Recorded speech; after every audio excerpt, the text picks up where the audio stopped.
तो hello tennis, कैसे हैं आप सब। उम्मीद है सब बढ़िया होंगे। तो आज के सेशन के पहले हम थोड़ा रिकैप कर लेते हैं कि कल हमने क्या किया था। तो फर्स्ट ऑफ ऑल हमने देखा कि जावास्क्रिप्ट क्या है, एक प्रोग्रामिंग लैंग्वेज है और उसके यूज कैसे जाने, हमें जावास्क्रिप्ट सीखना क्यों है और उसे कैसे हम हमारे मशीन में सेटिंग अप कर सकते हैं, किस तरह से सेटअप कर सकते हैं वो जाना। फिर हमने जाना डेटा एंड इंफॉर्मेशन के बारे में और जाना कि हम डेटा को किस तरह से हम हमारे कोड में स्टोर कर सकते हैं। ओके, और थोड़ी हमने हिस्ट्री भी जानी ब्राउज़र के बारे में एंड कैसे जावास्क्रिप्ट इवोल्यूशन उसमें हुआ। ओके, तो आज का हमारा टॉपिक है where let एंड const। इसके पहले थोड़ा ये भी फिर से रिकैप कर लेते हैं, फिर हमें कैचअप करने इजी होगा।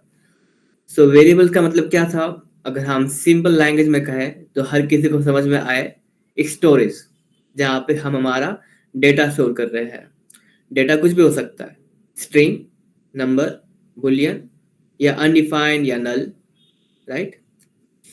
तो उसे कोई भी हमें अगर स्टोरेज बनाना है तो पहले हम करते हैं डिक्लेयर, फिर इनिशियलाइज। अगर हम चाहते हैं उसकी वैल्यू चेंज हो तो उसके लिए हम करते हैं री इनिशियलाइज, जैसे कि यहाँ पर हमने कल किया था कि वैर बनाया था, लेट एंड सारा देखा था, राइट, ऐसा ही कुछ देखा था। एक नई स्क्रिप्ट बनाता हूँ और उस पर हम थोड़ा देखते हैं। 102 एक फोल्डर बनाता हूँ, यहाँ पे हमारी होंगी स्क्रिप्ट वैर लेट const.js। ओके, तो हम थोड़ा कुछ मैसेज प्रिंट करते हैं आज का सेशन के ऊपर हमारे कंसोल में। तो कल हमने देखा कि वैर बना के हम suppose my favourite number 7 declare किया, इनिशियलाइज भी किया। इसे बाइंडिंग भी कहते हैं। Okay, binding. और अगर मुझे मेरा माय फेवरेट नंबर चेंज करना है तो मैं ऐसे कर सकता हूँ बाय री इनिशियलाइज, जो भी स्पेलिंग है, ठीक है। तो ये हमने देखा कल कंसेप्ट। अब ना हम समझते हैं कि स्टोरेज या फिर कोई बॉक्स हम कह रहे थे जहाँ पे हम डेटा स्टोर कर सकते हैं। तो सपोज कि अलग अलग प्रोडक्ट्स होते हैं, उसका अलग अलग बॉक्स होता है, एक अलग सा एक रैपर होता है जिसमें हम वो प्रोडक्ट स्टोर करते हैं। सपोज कि कोई फ्रेजाइल प्रोडक्ट है तो उसके लिए एक ना वो बबल वाला रैपर आता है, उसे हम रैप करके अंदर बॉक्स में रखते हैं क्योंकि वो टूटे ना। अगर कुछ सपोज कि लैपटॉप है या फिर कुछ मशीन्स है तो कार्डबोर्ड का हम इस्तेमाल करते हैं या फिर थर्माकोल का, राइट। सभी का काम एक ही है कि हमारे प्रोडक्ट को है सही सलामत रखना, लेकिन अलग अलग यूज केसेस में हम अलग अलग बॉक्सेस के साथ कुछ रैपर इस्तेमाल करते हैं। ओके, तो वैसे ही हमारे जावास्क्रिप्ट में जब हमें कुछ स्टोर करना है तो उसके लिए हमारे पास अलग अलग बॉक्स मिलते हैं या फिर स्टोरेज मिलते हैं कुछ अलग अलग फीचर्स के साथ। तो हमने एक जाना था वैर। ओके, और आज हम जानने वाले लेट और कॉन्स्ट के बारे में। अब वैर का ना हम थोड़ा समझते हैं कि क्यों लेट एंड कॉन्स्ट है। उसके पहले हमें इसका कुछ कॉन्स्ट चाहिए कि हम कह सके हाँ यार वैर ना सही नहीं है। तो इसके लिए हम थोड़ा यहाँ पे माई सेव नेम करते हैं और इसे रन करते हैं हमारे मोजिला फायरफॉक्स पर। अभी के लिए मैं क्रोम इस्तेमाल करता हूँ। ओके,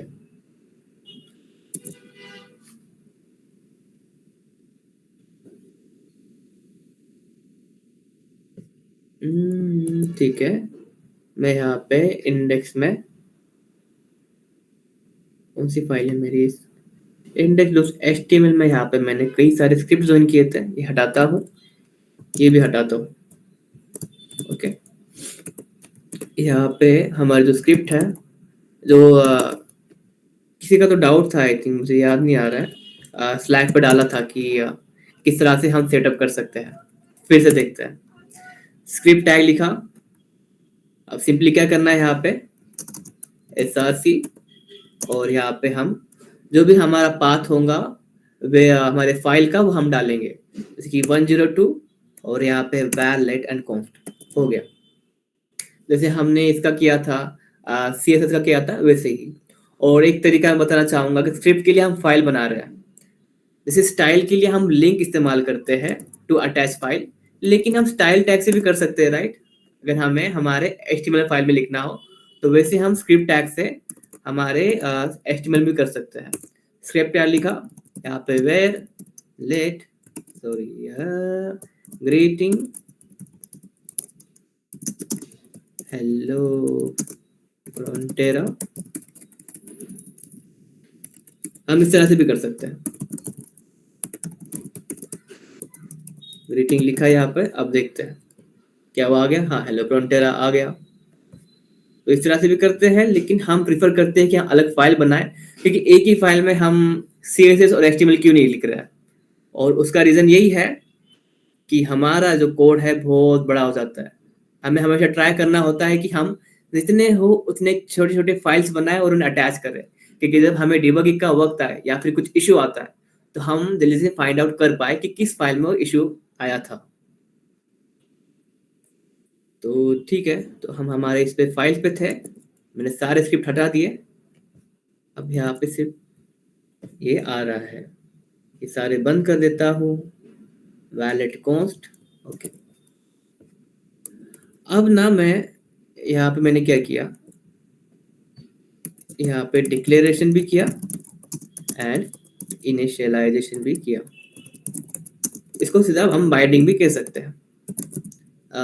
टेक्निकल जार्गन है, हम हमारे कंपनी में हम बाइंडिंग ही कहते हैं सिंपली, या डिक्लेरेशन इनिशियलाइजेशन कहने से बेहतर है। Okay, binding. अब ना मैं क्या कर सकता हूँ, मैं फिर से ना डिक्लेयर कर सकता हूँ वेरिएबल। क्या कर सकता हूँ, देखते हैं। तो हाँ, मैं जो हूँ वेरिएबल को फिर से डिक्लेयर कर सकता हूँ। और यहाँ पे देखो पहले 10 आया जो हमने यहाँ पे प्रिंट किया था, यहाँ पे प्रिंट किया था, बाद में ये वाला प्रिंट हुआ यहाँ पे 12 के साथ। तो जैसे हमारा जावास्क्रिप्ट लाइन बाय लाइन जो टास्क है वो एग्जीक्यूट करता है, मतलब हमारे लाइंस।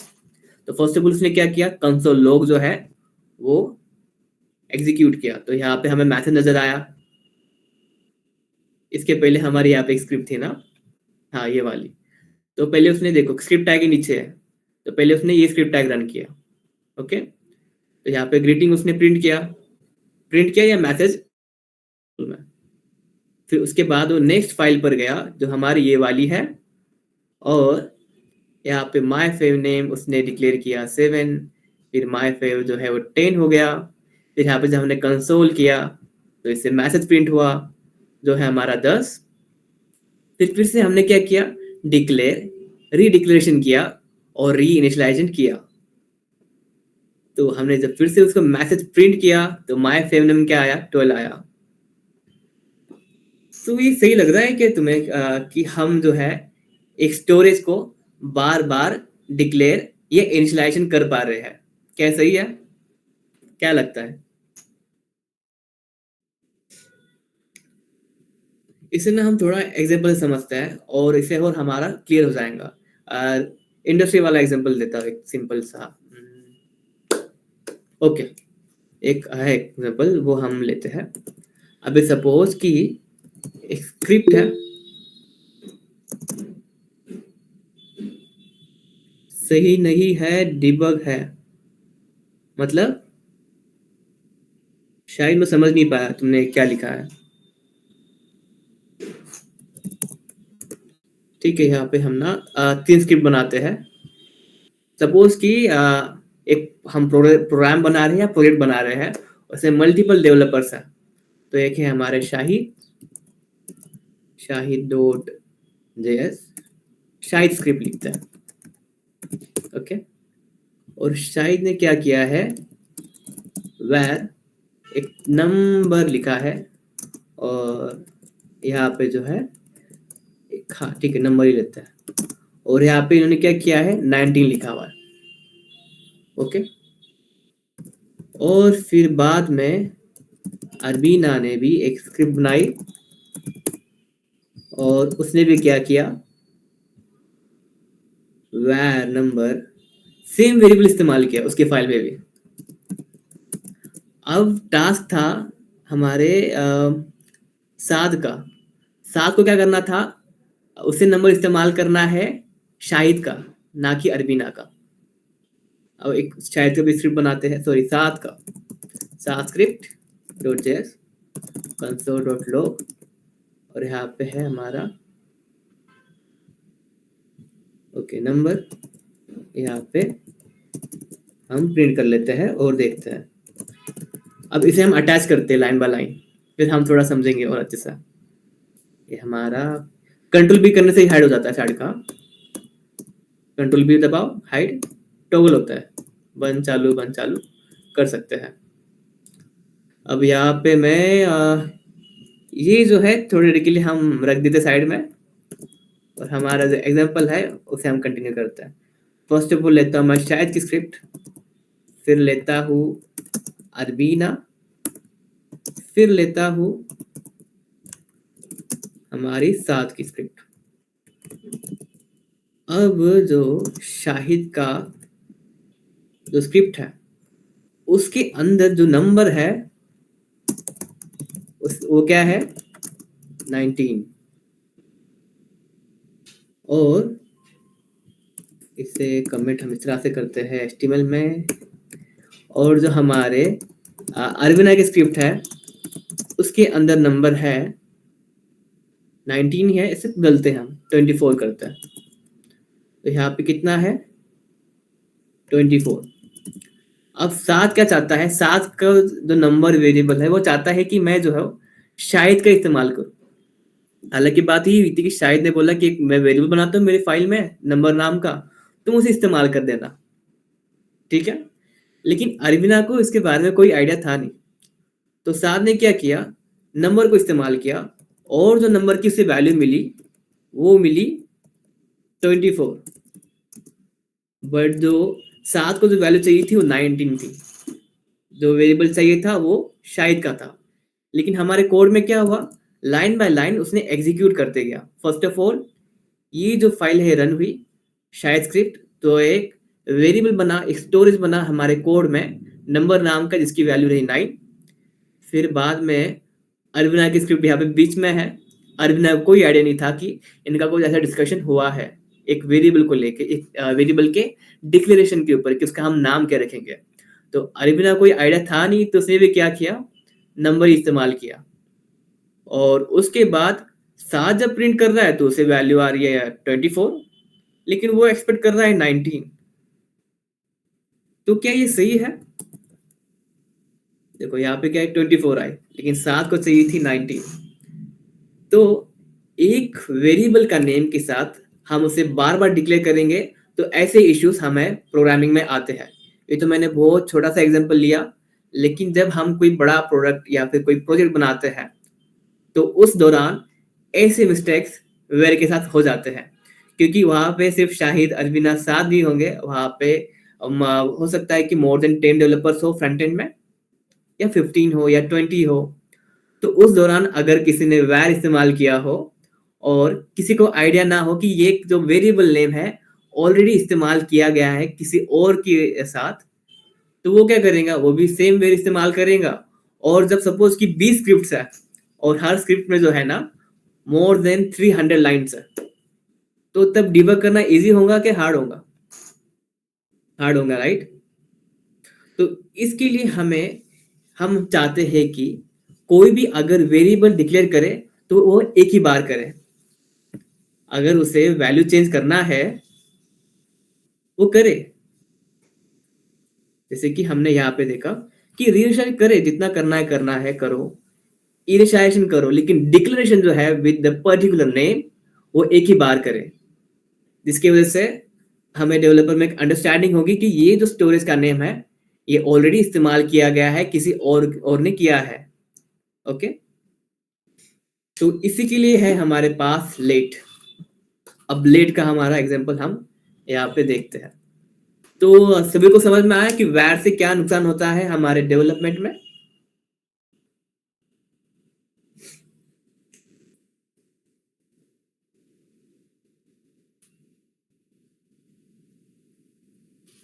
ओके, शाहिद ने लिखा है बार बार सिम वेरिएबल को डिफाइन करना सही नहीं डिबग है। सर अगर एसआरसी अरबिना नहीं लिखे फिर भी 24 आएगा। हम्म, समझा नहीं यार कि आखिर बोलना क्या चाह रहे हो। 90 नहीं आएगा। देखो अगर मैं यहाँ पे ना ये करता हूँ, स्क्रिप्ट में ज्वाइन नहीं करता हूँ, क्या आ रहा है? 19 आ रहा है। अगर मैं अरबिना की स्क्रिप्ट लिखता हूँ, अगर लिंक करता हूँ, अटैच करता हूँ, तो 24 ही आने वाले, क्योंकि जो जावा स्क्रिप्ट है जिसे हमने पढ़ा सिंगल थ्रेडेड है, लाइन बाय लाइन वो टास्क जो है एग्जीक्यूट करता है। ओके शाहिद।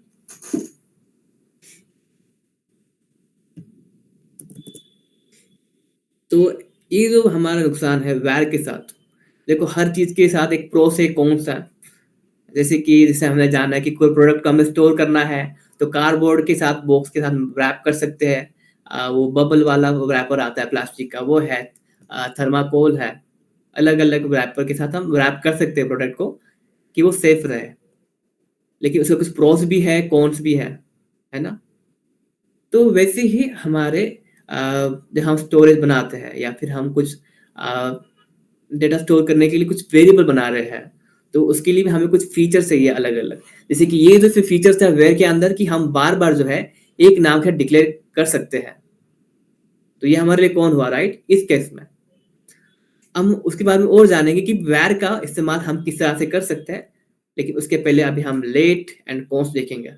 फिर से हम वेयर पे जंप करेंगे और अच्छी तरह से और समझने की कोशिश करेंगे कि कहाँ पे क्या इस्तेमाल करना है।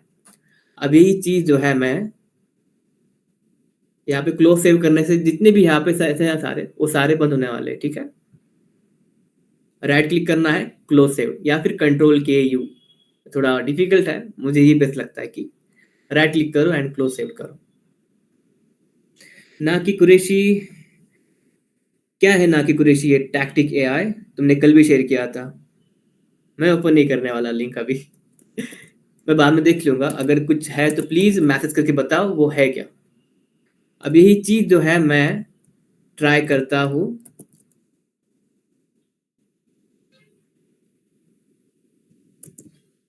Sir I don't know why it's coming. ठीक है, लेट इस्तेमाल करके अब लिखते हैं। अब सेम चीज करते हैं हम। पहले हम वैर इस्तेमाल कर रहे थे, अब हम जो है ना ये इस्तेमाल करेंगे, माय फेव नेम। अच्छा ठीक है शाहिद, देखते हैं थोड़ी देर से उसका। अब माय फेव नेम का देखो, यहाँ पे मैंने डिक्लेयर किया और यहाँ पे मैंने क्या किया, 10 कर दिया। मतलब यहाँ पे मैंने डिक्लेरेशन एंड इनिशियलाइजेशन तो किया और ये वर्किंग भी रहने वाला है, देखते हैं। अब यहाँ पे मैंने सेम जो है कंसोल किया। अब देखते हैं क्या आ रहा है। उप्स, क्योंकि स्क्रिप्ट हमने यहाँ पे चेंज नहीं की। इसे कमेंट करता हूँ। कमेंट और कमेंट आउट करने के लिए कंट्रोल स्लैश है, फास्ट हो जाता है लिखने का। अब हम यहाँ पे देखते हैं 19 आ रहा है, राइट, क्योंकि यहाँ पे हमने माय फेव जो है 19 किया था। अब मैं क्या करता हूँ, रीडिक्लेरेशन करता हूँ। अब देखते हैं क्या होता है। लेट करके रीइनिशियलाइज करता हूँ, उस यहाँ पे मैं प्रिंट करता हूँ। यहाँ पे एक एरर थ्रो हुआ है और यहाँ पे क्या लिखा है, आइडेंटिफायर या फिर variable name my favnum has already been declared at line number 16 and position 5, in which file var let const.js। तो var let const.js में लाइन नंबर 16 पर 1 2 3 4 5 इस जगह पे जो है हमने फिर से क्या किया है, रीडिक्लेयर किया है विद यूजिंग लेट। तो हम लेट के साथ रीडिक्लेरेशन नहीं कर सकते। ओके, तो ये फायदा है लेट का कि हम जो है वेरिएबल या फिर आइडेंटिफायर के लिए वेरिएबल नेम से एक और एक बड़ा बेस्ट लगता है मुझे आइडेंटिफायर। अब अब समझ में आ रहा है ना कि हम थोड़ा क्या करेंगे, धीरे धीरे हम जो हमारे इंडस्ट्री स्टैंडर्ड में हम जो वर्ड इस्तेमाल करते हैं उसकी तरफ बढ़ेंगे। अब हम वेरिएबल नेम इस्तेमाल नहीं करेंगे, हम इस्तेमाल करेंगे आइडेंटिफायर। ओके, तो आइडेंटिफायर हम रीडिक्लेयर नहीं कर सकते लेट से, तो ये फायदा है लेट का। तो समझ में आया हर किसी को या फिर कोई डाउट है? तो अरविंद कुमार को समझ में आया, मोहम्मद महादी देगान को 2 बार समझ में आया। ठीक है देन, तो ये वहां माय फेव नाम। अब हम जानते हैं कुछ वेरिएबल्स ऐसे रहते हैं ना हमारे, जो हम चाहते हैं कि कभी चेंज ही ना हो, मतलब रीडिक्लेरेशन भी ना हो और री इनिशियलाइजेशन भी ना हो। मतलब जैसे कि सपोज हमारी पाई की वैल्यू या फिर जीएसटीआई नंबर जो एक ही रहता है शॉप का आई थिंक, और या फिर ग्रेविटेशनल कांस्टेंट, या फिर ऐसी जितनी भी चीजें हैं, और क्या कह ले फिर ग्रेविटी ऑफ अर्थ। किसी ने माइक ऑन किया है, कुछ पूछना है? ओके, तो ऐसे जो कांस्टेंट वेरिएबल्स है। हेलो इलियास, कोई डाउट है?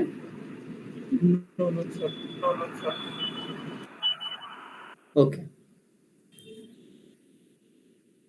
तो ये है ऐसे जो वेरिएबल हम चाहते हैं कि उसे रीडिक्लेयर ना कर पाए। मतलब क्या ये सही होगा कि मैं लेट ना पाई लिख रहा हूँ 3.142 आई थिंक 5 रहता है, और कोई फिर से आके बोलेगा नहीं यार पाई की वैल्यू ना मुझे ना सिंपल रखनी है 3.14। हम ऐसे परमिशन देंगे तो सही नहीं होगा ना, कि हम चाहते कोई चेंज ही ना करे। अगर वो एक बार वेरिएबल स्टोर हुआ, एक आइडेंटिफायर बन गया, हम नहीं चाहते कि फिर से डिक्लेयर भी हो, ना ही इनिशियलाइजेशन री इनिशियलाइजेशन हो। एक बार इनिशियलाइजेशन हो लेकिन फिर से ना हो, राइट? तो ऐसे जो वेरिएबल्स है उसके लिए हम इस्तेमाल करते हैं कॉन्स्ट। अब हम थोड़ा एग्जांपल से समझते हैं सर। सेम लेते हैं यही, और यहाँ पे ये कमेंट करते हैं, और यहाँ पे कॉन्स्ट माय फेवरेट नंबर 7, इसे कमेंट किया और यहाँ पे कंसोल किया। अब देखते हैं क्या आ रहा है, तो यहाँ पे 7 आया है। अगर मैं इसे रीडिक्लेरेशन करता हूँ तो क्या होता है? रीडिक्लेरेशन पहले हम रीइनिशियलाइजेशन देखते हैं। ये जो है रीइनिशियलाइजेशन है ना, क्या मैं रीइनिशियलाइजेशन कर सकता हूँ? नहीं। असाइनमेंट टू कांस्टेंट वेरिएबल, यहाँ पे लिख के आ रहा है कि हम जो है वैल्यू जो है एक कांस्टेंट वेरिएबल को असाइन कर रहे हैं, हम नहीं कर सकते। क्या हम फिर से डिक्लेयर कर सकते हैं? स्लैट में तो नहीं कर सकते, क्या कॉन्स्ट में कर सकते हैं? तो सेम आइडेंटिफायर या सेम वेरिएबल नेम नहीं, वहां पे भी एरर आया है। Identifier my fav name has already been declared in this file and the position is 24:7, line number 24 and position 7। तो ऐसी जो कुछ चीजें रहती है जो हम चाहते हैं कि डिक्लेरेशन एक बार हो, उसके फिर बाद उसका जो वैल्यू है इनिशियलाइजेशन हो गया, रीइनिशियलाइजेशन बार बार हो, उसके लिए लेट। लेकिन हम चाहते हैं कि डिक्लेरेशन भी एक बार हो, इनिशियलाइजेशन भी एक ही बार हो, तो उसके लिए हम इस्तेमाल करते हैं कॉन्स्ट। ठीक है, इसकी कॉन्स्ट पाई 3.14, या फिर ग्रेविटेशनल कांस्टेंट, मुझे याद नहीं आ रहा क्या था, कुछ 9.8 था आई थिंक।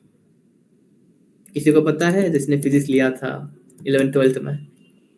राउंड फिगर तो 10 ही पकड़ते थे जीडब्ल्यू के लिए, बट कुछ 9.8 समथिंग कुछ था। तो ऐसे जो वेरिएबल्स है जो हम कभी चेंज नहीं करने वाले, या यूनिवर्सल भी कभी चेंज नहीं होने वाली है, तो उसके लिए हम कॉन्स्ट इस्तेमाल करते हैं। तो यहाँ पे मैंने स्क्रिप्ट में लिखा था ऑलरेडी, वहाँ पे देखते हैं कुछ एग्जांपल्स है क्या। हाँ, ठीक है।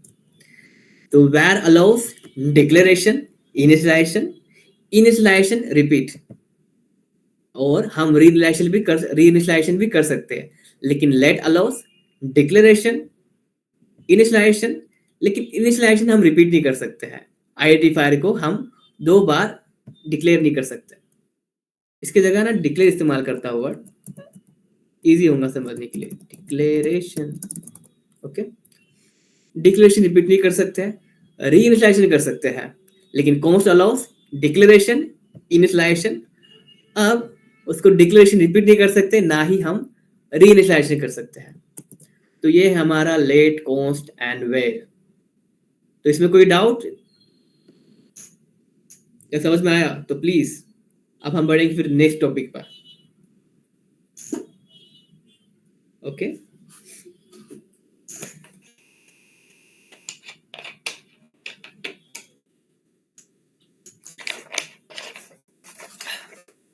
तो इससे हमने जाना कि वैर के कुछ नुकसान है, उसकी वजह से हम प्रिफर नहीं करते हैं हमारे इंडस्ट्री में कि हम वैर का इस्तेमाल करें। लेकिन वैर का एक ही फायदा है, वो है कि वो ग्लोबली रहता है। एक बताता हूँ, जैसे कि उसका एग्जांपल कैसे लूँ मैं। उसका यूज केस एक ही है कि वो जो है हम जो है रीडिक्लेरेशन कर सकते हैं। जैसे कि कुछ वेरिएबल रहते हैं हम कभी लिखते नहीं है, या फिर हम चाहते हैं कि वो हमारे विंडो पे अटैच हो। एग्जांपल लेते हैं, जावास्क्रिप्ट में कुछ हमें प्री डिफाइंड ऑब्जेक्ट्स मिलते हैं, जैसे कि विंडो है, ओके। प्री डिफाइंड ऑब्जेक्ट है। अब ये सब क्या है, ऑब्जेक्ट क्या होता है, हम और आगे जानेंगे। डॉक्यूमेंट भी एक है। कुछ प्री डिफाइंड वो क्या देता है, ऑब्जेक्ट्स हमें प्रोवाइड करता है। तो वैसे ही हम चाहते हैं इस विंडो में ना, चाहे जितने भी फाइल्स हो, उन सभी को विंडो के जो वेरिएबल्स है वो उसका एक्सेस हो, विंडो के आइडेंटिफायर का एक्सेस हो। तो उसके लिए हम वैर का इस्तेमाल करते हैं। जैसे कि अगर मैं वैर f इक्वल टू 9 करता हूँ, अब मैं window dot F equal to 9 F करता हूँ, प्रिंट करता हूँ, क्या आ रहा है, 9 वैल्यू आ रही है। मतलब वैर से मैंने जो भी डिक्लेयर किया वो कहाँ पे स्टोर हुआ है, हमारे विंडो के एक आइडेंटिफायर का रहता है, एक स्टैक के लिए एक तरफ से वहां पे स्टोर हो जाता है। और अगर मैं डायरेक्टली जी इक्वल टू 8 भी करूँ ना, चल जाता है, देखो। और ये कहाँ पे स्टोर होता है, विंडो में। तो इसका तरीका है कैसे एक्सेस करना है हमें, विंडो डॉट जी। अब ये डॉट क्या है, ये क्या है, हम आगे आगे धीरे धीरे और जानेंगे, लेकिन अभी के लिए फिलहाल इतना ही। तो बिना वैर की भी हम प्रिंट कर सकते हैं, लेकिन वैर की तरह ही चलता है। लेकिन फॉर अंडरस्टैंडिंग हम क्या करते हैं, वैर लिखते हैं कि हमें समझ में आए कि हाँ यहाँ पे मैंने डिक्लेयर किया हुआ है, और नीचे में क्या कर रहा हूँ, उसे इस्तेमाल कर रहा हूँ। अगर सपोज किसी ने लाइन नंबर 180 पे लिख दिया, डिक्लेयर करने के लिए क्या किया, जी इक्वल टू 9 कर दिया। अब ये डिक्लेरेशन लग रहा है कि रीइनिशियलाइजेशन लग रहा है, रीइनिशियलाइजेशन लग रहा है, हालांकि उसने क्या किया, डिक्लेरेशन करने के लिए क्या हुआ है। तो ऐसा कंफ्यूजिंग होता है वैर से भी, ओके। तो उसका वैर का एक फायदा है कि वो विंडो के ऑब्जेक्ट में स्टोर हो जाता है। देखो यहाँ पे अगर तुम ओपन करोगे ना, देखो जी आया हमारा और एफ आया यहाँ पे। तो विंडो का ये एक फायदा है। जब हम रेजर पे का हम इंटीग्रेट कर रहे थे पिछले हफ्ते, तो उसमें भी हमें ऐसे जो ग्लोबल वेरिएबल्स जो हम चाहते हैं कि विंडो में हर जगह से हम एक्सेस कर पाए, तो रेजर पे के जो हमें कुछ फीचर्स जो थे वो हमने विंडो ऑब्जेक्ट से ही हमने कैच किया था, ओके। तो ये एक फायदा है वैर का, जो हम इस्तेमाल करते हैं इंडस्ट्री में। तो आज के वक्त में वैर जो है कोई ज़्यादा इस्तेमाल नहीं करता। अगर हम 2015 के पहले का कोड देखें तो उसमें हमें वैर का इस्तेमाल नज़र आता है, लेकिन लेट और कॉन्स्ट अभी यही चलता है। एंड 2015 में कई सारे फीचर्स आए थे जावास्क्रिप्ट में, विद ECMAScript ने लाई थी। तो उस वक्त तो लेट और कॉन्स्ट था, उसके बाद लोगों ने वार को उतना प्रेफर नहीं किया। जो सीनियर डेवलपर्स है उनकी कोड में मैंने देखा है वार इस्तेमाल करते हुए, लेकिन मुझे सही नहीं लगता है, क्योंकि ऐसी चीजें हो जाती है कि बार बार हम वैल्यूज जो है वो रीडिक्लेरेशन वगैरह वैसे इशू ना हो, तो हम लेटर कॉन्स्ट ही हम इस्तेमाल करते हैं। और टाइप ऑफ केसेस, जब हम कोई आइडेंटिफायर बना रहे हैं या फिर हम वेरिएबल नेम चूज कर रहे हैं, तो हम वो कौन सा करें। तो अगर सपोज हम लेट एंड या फिर वेर इस्तेमाल कर रहे हैं, तो हमें इस्तेमाल करना है कैमल केस, जो कि कुछ इस तरह से होता है, आई एम ऑसम। और अगर हमें कोई कांस्टेंट आइडेंटिफायर डिक्लेयर करना है, उसके लिए हम इस्तेमाल करेंगे अपर केस या फिर कैमल केस। मोस्टली हम अपर केस ही इस्तेमाल करते हैं कांस्टेंट के लिए। एंड ऐसा क्यों? क्योंकि सपोज कोई हमारा कोड देख रहा है वगैरह, तो उसे समझ में आए कि अरे हाँ, इसने ना जो नाम रखा हुआ है ना, वो कैपिटल केस में रखा है, मतलब ये कांस्टेंट है, इसकी वैल्यू जो है मैं चेंज नहीं कर सकता हूँ। जब वो देखेगा कि अरे ये ना कैमल केस में है, मतलब हाँ, इसे मैं चेंज कर सकता हूँ, ये एक लेट वाला है या फिर वेयर वाला है। वैसे ही कई सारे हैं, pascal case for classes in JavaScript, या फिर functional component in React. Snake case है, स्नेक केस का मैंने कभी इस्तेमाल नहीं किया। स्नेक केस का जब बैकएंड डेटा आता है, फिर मैं कुछ सर्वर से डेटा आता है ना, तो उसमें कभी मुझे डिफरेंशिएट करने के लिए मैं स्नेक केस इस्तेमाल करता हूँ। एंड लोअर केस तो मैंने कभी देखा नहीं, ना ही कबाब केस। तो एक तरीके है, अलग अलग कंडीशन में हम अलग अलग केस इस्तेमाल करते हैं। मेनली हमारा फोकस है, अभी जो फोकस है वो कैमल केस, सॉरी हाँ कैमल केस और हमारा अपर केस।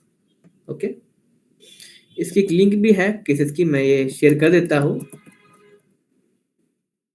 चैट में, तो यहाँ से भी आप जो है रिफर कर सकते हो।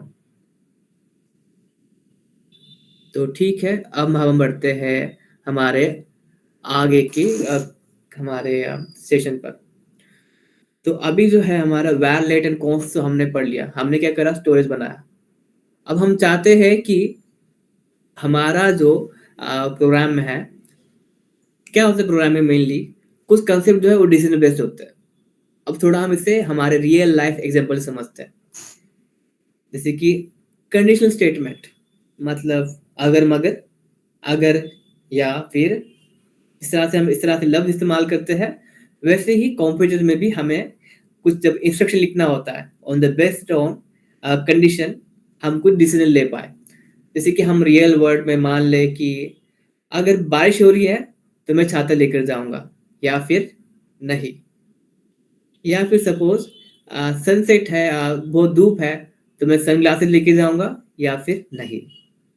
ये जो हमने डिसीजन लिया बेस्ड ऑन कंडीशंस, वैसे ही हमारे हमारे प्रोग्रामिंग में जब हमें डिसीजन लेना होता है बेस्ड ऑन कंडीशंस, तो उसके लिए कुछ कंडीशन वाला कोड रहता है, सिंटैक्स होता है, या फिर कंडीशनल स्टेटमेंट्स कहते हैं जिसे, वो हम इस्तेमाल करते हैं। ठीक है, इफ एल्स मतलब वही अगर मगर वाला जो हम इस्तेमाल करते हैं।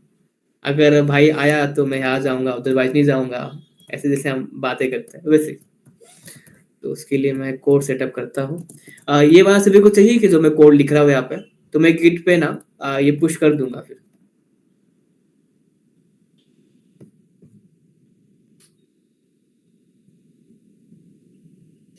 अगर सभी को चाहिए होगा तो, क्योंकि मुझे उसे थोड़ा अच्छे से डॉक्यूमेंटेशन करना पड़ेगा, फिर मैं डाल पाऊंगा।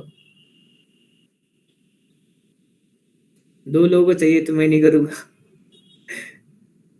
ठीक है देन, मैं डाल दूंगा, मैं कोशिश करूंगा कि मैं आज रात को ही डाल दूं, लेकिन थोड़ा टाइम लगेगा, मेरा थोड़ा पर्सनल काम भी रहता है। सो मैं ट्राई करूंगा कि आज ही मैं आपको ये सारे जो है वो दे पाऊँ। इक्वल्स वाला स्टार्ट करता हूँ, स्टार्टर फाइल। ओके,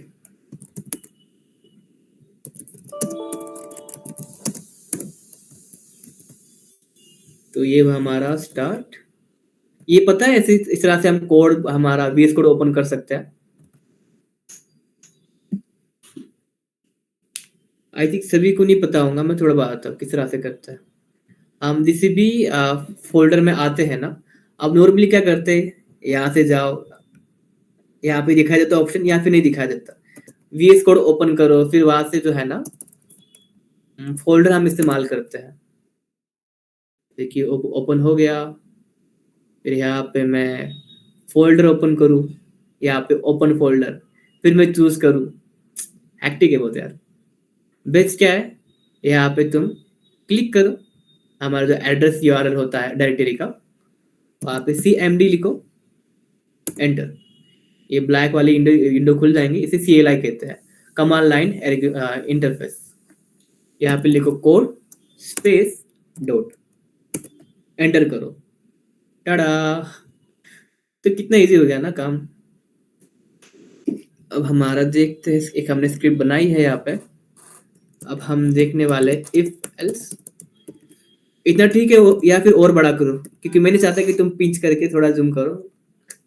ठीक है ना, इतना ठीक है। तो हम थोड़ा इस कंडीशनल स्टेटमेंट है हमारे,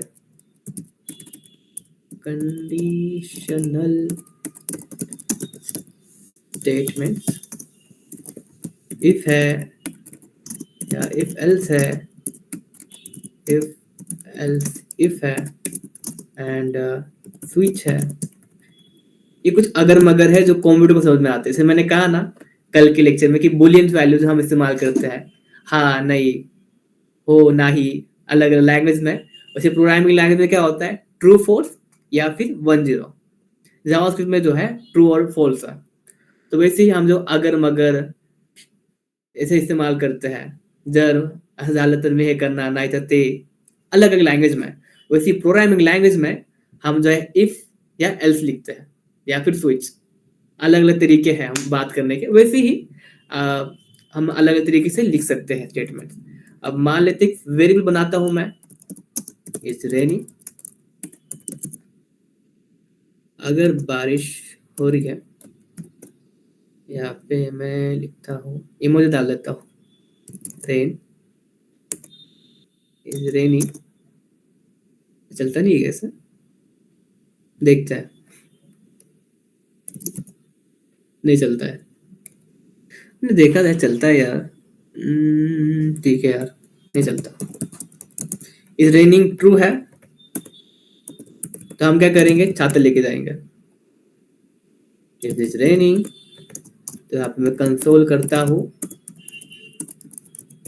पहले मैं सिंटैक्स लिखता हूँ, फिर मैं समझाता हूँ कि हाँ ये लिखा क्या है मैंने। यहाँ पे लिखता हूँ अम्ब्रेला या एल्स। अभी बारिश नहीं तो धूप ही होगी, या धूप नहीं है, ठीक है, मैं छाता लेके ही जाऊंगा। कंसोल डॉट लो,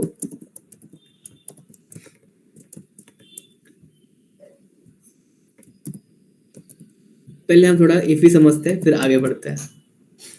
तो ये है सिंटैक्स। सिंटैक्स क्या है, ग्रामर इन प्रोग्रामिंग लैंग्वेज का। तो हमें इफ लिखना है, और यहाँ पे हमें राउंड ब्रैकेट में यहाँ पे कंडीशन डालनी है। कंडीशन क्या है हमारा, कि इज रेनिंग ट्रू है या फॉल्स है, ट्रू है और फॉल्स है, या फिर यस और नो। इज रेनिंग क्या है, ट्रू है, तो हम मैसेज प्रिंट करेंगे कंसोल डॉट लॉग में अम्ब्रेला। अब देखते हैं, पहले स्क्रिप्ट को ना हमें ज्वाइन भी करनी पड़ेंगे, एंड सर्वर फिर से स्टार्ट करना है। ओके देन,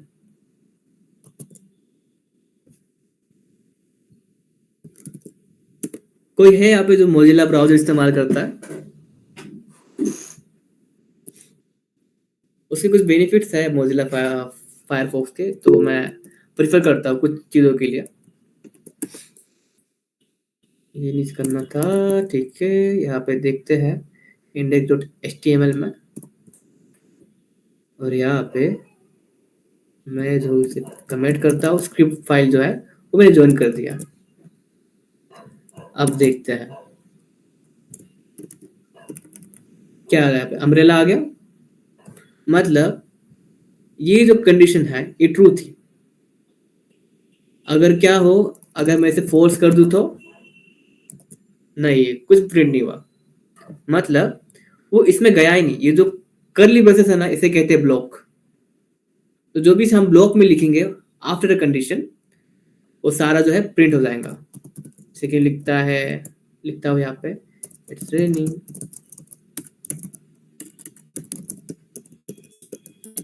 मैं जितना भी लिखना चाहता हूँ इस ब्लॉक में लिखूंगा, प्रिंट हो जाऊंगा। तो प्रिंट नहीं हो रहा है क्योंकि हमने फोर्स रखा है, सिर्फ ट्रू कर देता हूँ, यस कर देता हूँ। अब देखते हैं, it's raining it's raining it's raining it's raining, और यहाँ पे दिख रहा है लाइन नंबर पे आ रहा है कि कहाँ पर है। तो ये समझ में आया ना, इफ वाला कंडीशन। ठीक है, ये हुआ हमारा इफ वाला। अब हम ना मल्टीपल कंडीशन भी लिख सकते हैं, जैसे कि इफ रेनिंग हो रहा है तो मैं छाता लेके जाऊंगा। इफ, यहाँ पे मैं लिखता हूँ इफ रेनिंग रेनिंग ट्रू है। अब ये क्या है, समझाता हूँ इसके बाद, या फिर अभी समझाते हैं क्योंकि हमारा टॉपिक इसी से रिलेटेड है। ये जो है ऑपरेटर्स है, ऑपरेटर के बारे में इफ एल्स ऑन के मैं समझाता हूँ। बेसिकली हम क्या करते हैं, इतना ही लिखते हैं और समझने की कोशिश करते हैं। इफ इज रेनिंग है ट्रू, अगर इफ इज रेनिंग नहीं है, अब इससे क्या होता है बोलता हूँ मैं, ये भी एक ऑपरेटर है। आई थिंक मुझे ना पहले ऑपरेटर लेना चाहिए था, फिर हम इफ एल्स के ऊपर जंप किए तो और बेस्ट होता। तो हम थोड़ा स्टॉप करते हैं, अब हम जाएंगे ऑपरेटर के ऊपर, फिर से हम आएंगे इफ एल्स के साथ। तो किसी को पता है क्या रहते हैं operators? Mathematical operators, logical operators, जो हमने मैथमेटिक्स में पढ़ा हुआ है।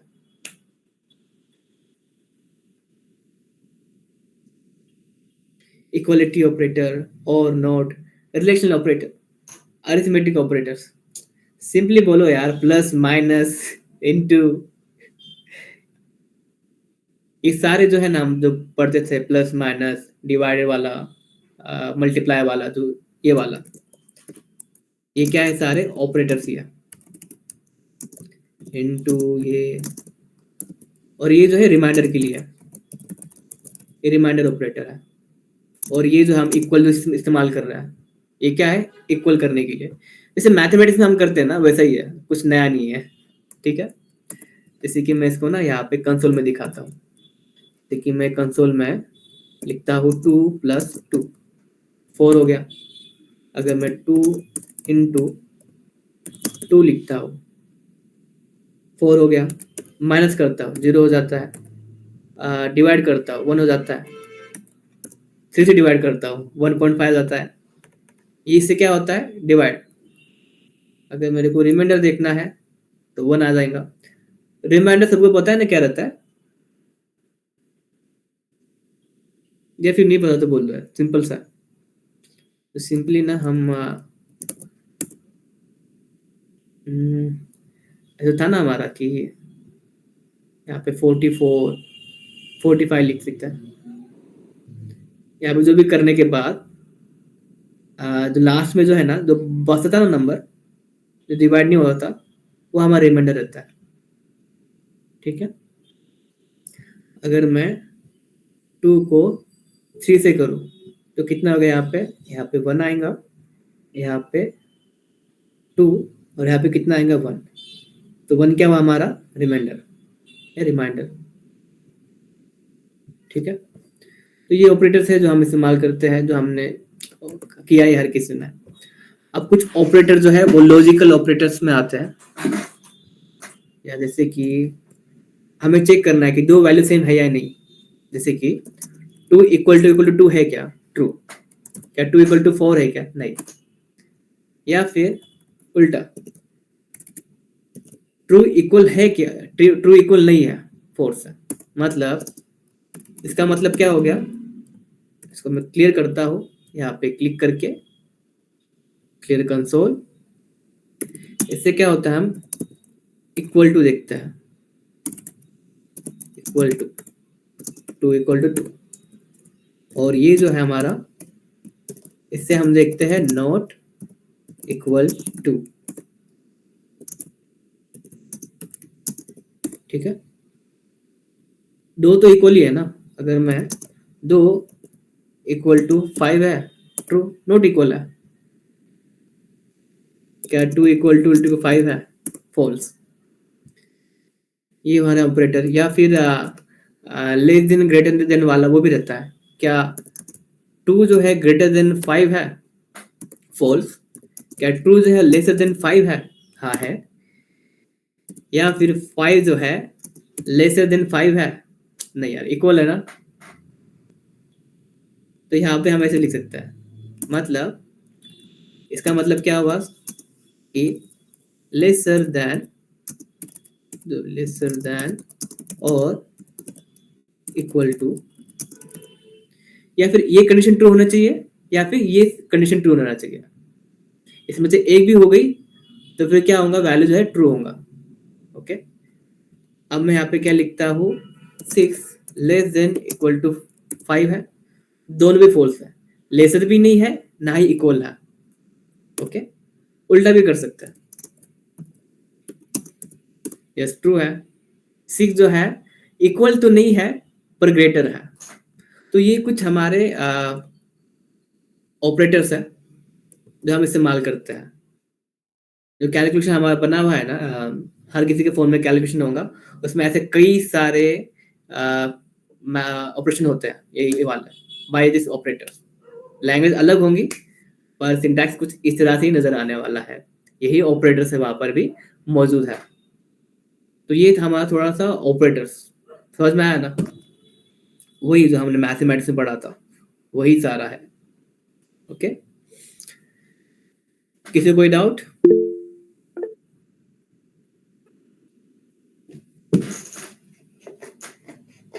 यस इलियास, नहीं इलियास ने पहले लिखा था। ओके देन, अब हम थोड़ा आगे बढ़ते हैं। हमारे कशिश शेख ने लिखा है इक्वल टू बी होता है, ट्रिपल इक्वल टू भी रहता है। यस कशिश, वो भी रहता है, पर या इसका मीनिंग क्या है? ये भी रहते हैं ऑपरेटर्स, ऐसे कई सारे ऑपरेटर्स हैं, मैं ना दिखाता हूँ ऑपरेटर्स इन जावास्क्रिप्ट। लेकिन मैं नहीं चाहता कि अब जो है ज्यादा जो जिनको जावास्क्रिप्ट नहीं पता वो कंफ्यूज हो जाए ऐसे एडवांस्ड ऑपरेटर के साथ। ठीक है, कई सारे ऑपरेटर्स हैं। ये बीट वाइज ऑपरेटर है, नाम से समझ में आ रहा है क्या? बिगिट ऑपरेटर्स है, तूने सुना है कभी बिगिट ऑपरेटर? नहीं सुना होगा। यूनरी ऑपरेटर पता है, रिलेशन ऑपरेटर। तो मैं नहीं चाहता कि बहुत एडवांस हो जाए हम जो भी चीज़ सिखा रहे हैं। मैं चाहता हूँ अब बिगिनर लेवल पे हम सीखें, और जैसे वो कंसेप्ट का हमें जब इम्प्लीमेंट करने की जब बारी आती है, धीरे धीरे हम क्या करने वाले हैं, थोड़ा हम इंडस्ट्री में जो इस्तेमाल करते हैं उस हिसाब से हम फ्लो में जाने वाले हैं।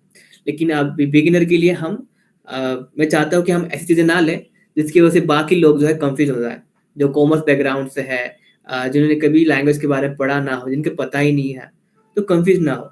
तो कशिश हम सीखने वाले हैं ट्रिपल इक्वल टू भी, लेकिन अभी नहीं।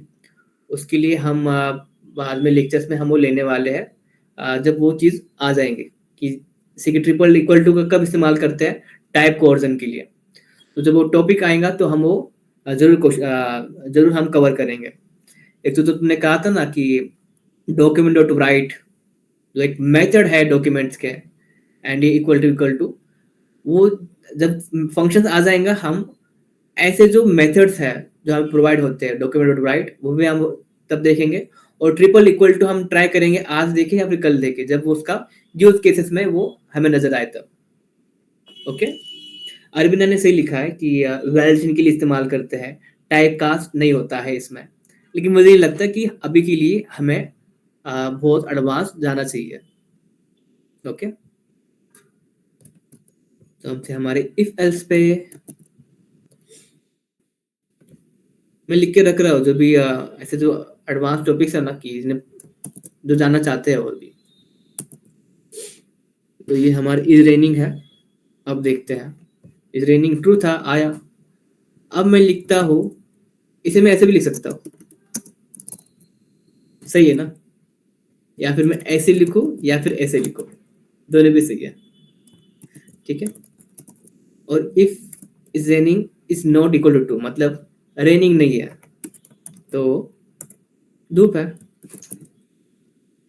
अब देखते हैं यहाँ पर क्या आया, अम्ब्रेला आया क्योंकि रेनिंग हो रही है। अगर मैं इसे फॉल्स कर दूं, नो कर दूं कि रेनिंग नहीं हो रही है, अब क्या प्रिंट हो रहा है यहाँ पे? सूरज। तो इस तरह से हम मल्टीपल जो है लिख सकते हैं, लेकिन इसका हम थोड़ा और भी शॉर्टर फॉर्म में कर सकते हैं। वो कैसे करेंगे हम?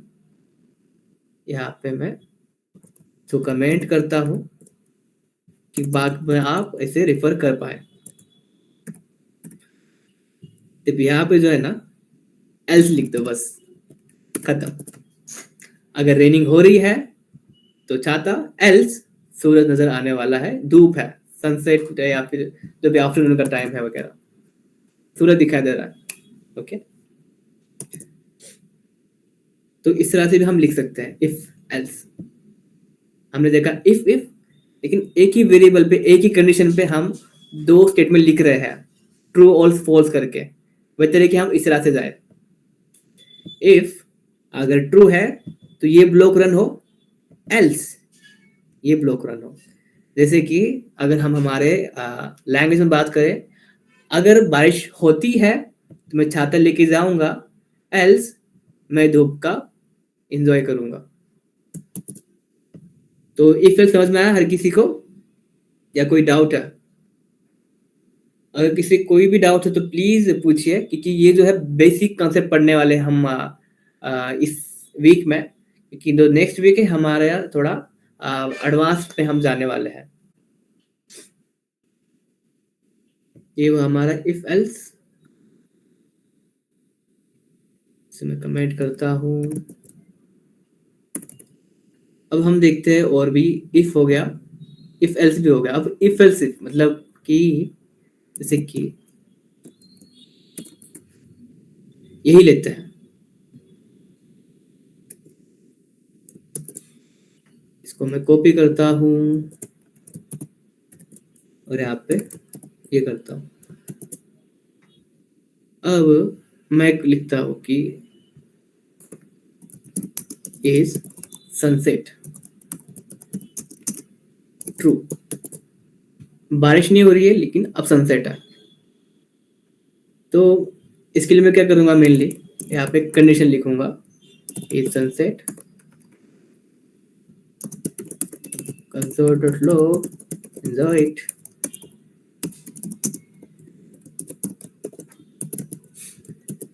ठीक है, अब इसे प्रिंट करके देखता हूँ। बारिश तो नहीं हो रही है तो सन दिखाई दे रहा है, और सनसेट है तो एंजॉय इट। इसे मैं और भी शॉर्ट में किस तरह से कर सकता हूँ वो हम देखते हैं। इसे कॉपी करते हैं, कमेंट करते हैं, नीचे पेस्ट करते हैं। सिंपली क्या करना है, यहाँ से जो है ये जो है ये निकालते पहले इतना हटा दो, बस हो गया, और इसको यहाँ पे डाल दो, बस इतना ही है। इफ एल्स इफ मैंने क्या किया, थोड़ा सा नेस्टेड कर दिया। अगर बारिश होती है तो छाता लेके जाओ, एल्स अगर सनसेट है तो फिर सूरज दिखाई देगा और इसे एंजॉय करो। तो ये हमारा इफ एल्स इफ। ये भी समझ में आया? ये थोड़ा सा कॉम्प्लेक्स था, इफ एल्स है। प्लीज अगर किसी को समझ में नहीं आया तो प्लीज मैसेज करिए या फिर थम्स डाउन कर दिए।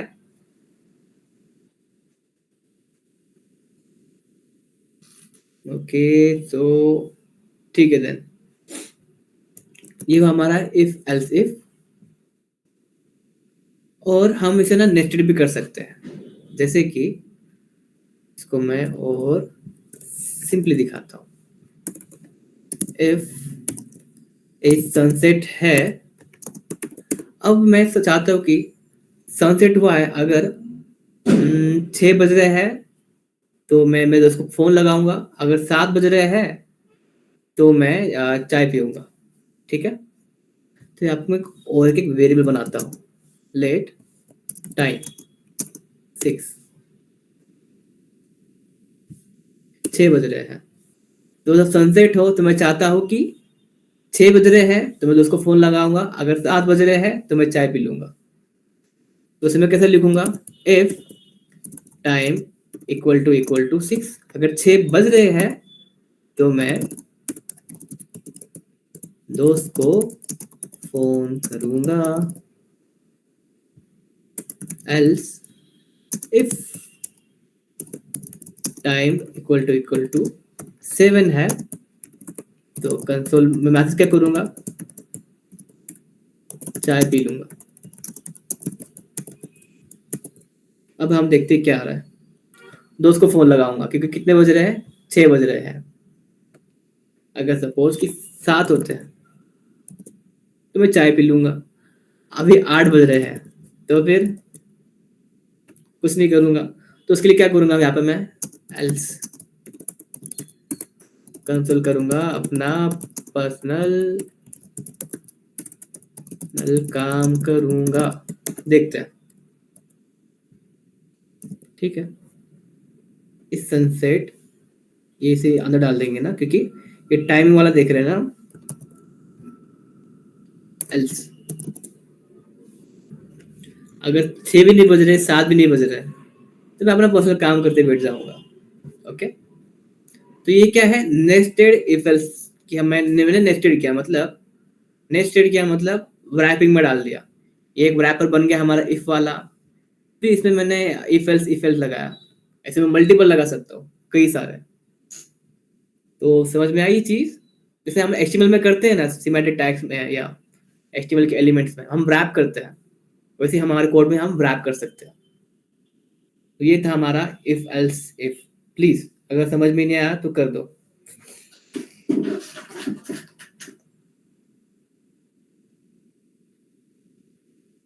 किसी ने थम्स डाउन किया क्या? नहीं समझ में आया? ओके, तो ये हमारा इफ एल्स का इस्तेमाल हम कब करते हैं, जैसे कि हमारे लाइफ में हम अगर मगर कुछ कंडीशन बेस्ड हम डिसीजन लेते हैं। वैसे ही हमारे प्रोग्रामिंग में हम चाहते हैं कि हम जब कोई प्रोग्राम लिखे तो कंडीशन बेस्ड हो, तो उसके लिए हम इफ एल्स का इस्तेमाल करते हैं।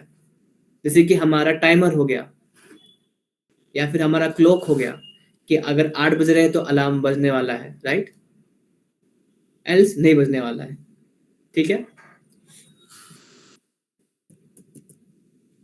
तो ये हमारा इफ एल्स का था। तो इसमें एक चीज हमने देखी कि जब सपोज कि मल्टीपल चीजें ऐसे हमें कंडीशन वाइज लिखना पड़े, जैसे कि इफ टाइम इक्वल टू 8, इसी कंडीशन इसको हम कंटिन्यू करते हैं यहाँ पे। इफ अगर 8 बज रहे हैं तो मेरा डिनर का टाइम रहता है, अभी तो नहीं है, ठीक है, इसको 9 कर देता हूँ यहाँ पे। और एल्स इफ अगर 8 बज रहे हैं तो मैं डाउट सेशन चालू कर दूंगा। अभी हमारा डाउट सेशन ही है। तो इसमें हम देख रहे हैं कि जब हम इफ एल्स क्या कॉम्प्लेक्स हो जाएगा हमारे लिए बहुत, कि हम इतने इफ एल्स में लिखो। क्या हम इतने इफ एल्स में बात करते हैं हमारे रियल वर्ल्ड में कि 6 बज रहे तो मैं उसको फोन लगाऊंगा, अगर 7 बज रहे तो मैं चाय पीऊंगा, अगर 8 बज रहे तो मैं डाउट सेशन शुरू करूंगा, अगर 9 बज रहे तो डिनर करूंगा? नहीं। किसी ने हमें टाइम पूछा तो हम इस सारी चीजें नहीं बताते। अगर वो बोल रहा है कि 8 बजे फ्री हो तो मैं क्या बोलूंगा डायरेक्टली, डाउट सेशन रहता है, मैं उस टाइम अवेलेबल नहीं रह सकता हूँ। क्या हम सारी स्क्रिप्ट बताते हैं उससे कि मेरा सुबह से लेके रात तक मेरा क्या वक्त रहता है। वैसे ही हमारे कोड में उसे हम सिंप्लीफाई और भी कर सकते हैं। वो हम सिंप्लीफाई करते हैं स्विच से, जिसके बारे में हम कल पढ़ेंगे। ओके, तो ये है आज था हमारा आज का लेक्चर, जिसमें हमने जाना ऑपरेटर्स एंड बहुत चीज़ें जानी आज तो हमने एक तो कि डिक्लेयर करने के अलग अलग तरीके जो हमारे थे, वैर, लेट एंड कॉन्स्ट, और हमने जाने उसके यूज केसेस। और हमने ये जाना कि आजकल कोई वैर इस्तेमाल नहीं करता, खासकर तो 2015 के बाद।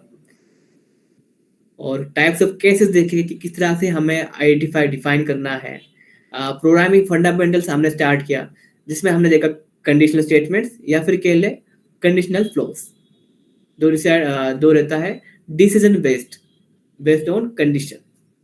इसमें हमने देखा इफ एल्स और हम कल देखेंगे switch case. Okay, if else का एक जैसे कि इफ टाइम 12 होता है तो I sleep else I code. तो हमने जाना कि जब कई सारे एल्स इफ आ जाता है ऐसे वाला तो बहुत सीरियस हो जाता है हमारे काम करने के लिए।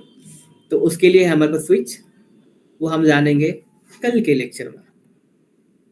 और ज़्यादातर लोग तो इफ एल्स इस्तेमाल करते हैं, पर हम जानेंगे कि कब हमें इफ एल्स इस्तेमाल करना है, कब स्विच। सो आज के लेक्चर में इतना ही। किसी कोई डाउट है? यस, अरविंद ने लिखा है असाइनमेंट। असाइनमेंट मैं आपको आधे घंटे बाद दे दूंगा। एंड मैं असाइनमेंट मैं पहले नहीं देना चाहता, क्योंकि सपोज अगर मैंने सोच के आया कि आज मैं 5 टॉपिक्स पढ़ाऊंगा, लेकिन होता क्या है मैं 4 ही टॉपिक पढ़ा रहा हूँ।